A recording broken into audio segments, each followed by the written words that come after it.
La configuration de ce monde présent est transitoire. Que ceux qui usent du monde en usent comme n'en usant pas, car la figure de ce monde passe, 1 Corinthiens 7, 31, 32. En effet, l'irruption de la création nouvelle en Jésus-Christ opère une radicale remise en question et un bouleversement décisif dans les ataviques catégories mentales et conscientielles et dans les archaïques schémas de conception, de représentation et d'action de l'ancienne humanité, depuis lors totalement et irréversiblement disqualifiée et frappée de désuétude. Si quelqu'un est en Christ, voici, toutes choses anciennes, atavisme, archaïsme, sont passées, caducité, obsolescence. Voici toutes choses, tous ordres de réalité, sont devenues nouvelles, régénération universelle, absolue, totale. 2 Corinthiens 15, 17, 18.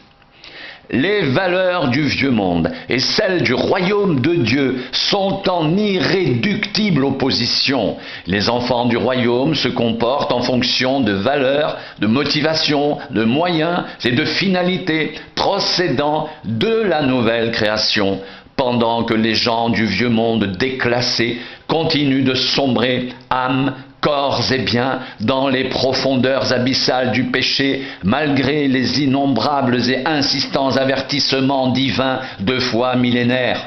En dépit de toutes les tentatives d'obstruction et de résistance qui lui sont infligées, la nouvelle dimension se développe et croît irrésistiblement, irrépressiblement au sein de l'ancienne, en voie d'inéluctable disparition. Le conflit spirituel se situe à ce niveau. La croix de notre Seigneur Jésus-Christ a fait du monde un crucifié pour moi et de moi un crucifié pour le monde. Galates 6, 14.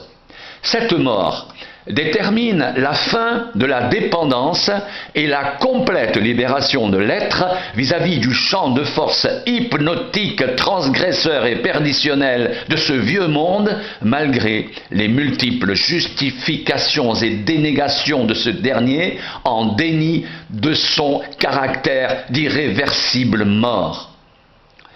Dans ces derniers soubresauts, ce vieux programme dolosif frauduleux, formellement et fondamentalement vicié par le péché, use de tout subterfuge dilatoire pour gagner du temps, jouer les prolongations, en utilisant, entre autres astuces, la pression de nécessité, survalorisation du primat de l'instinct de survie et d'affirmation de soi, la pression de conformité, exaltation du modèle unique, nature, facture, culture, à l'exclusion de tout autre concurrent.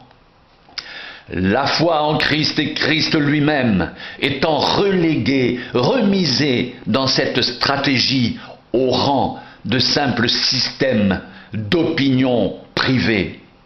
Dans ce que l'on a appelé la prière sacerdotale, Jésus traite ce problème d'hétérogénéité entre la nature de ce monde et celle de ses disciples, Jean 17, 6, 14, ainsi que celui de l'interférence de ses disciples avec ce même monde, sans intégration ni assimilation létale à celui-ci.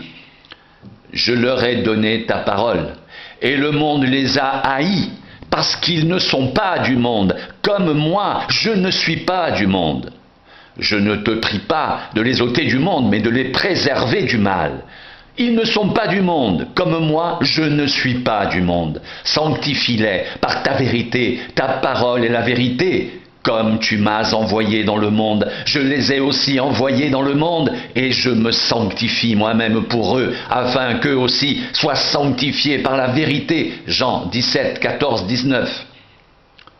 Si telles sont la prière, la volonté et les attentes de Jésus à notre égard, soyons conséquents, ne tergiversons pas, agissons avec la pleine conscience de notre responsabilité et passons immédiatement et sans délai à la pratique, à l'action, action non ponctuelle, émotionnelle, mais structurelle, spirituelle. Ainsi, aimons inconditionnellement à salut, sans complaisance aucune à l'égard du virus, désinformationnel du péché, mais avec une compassion extrême, les hommes et femmes esclaves de ce péché, errant dans ce monde, loin de Christ et sans salut.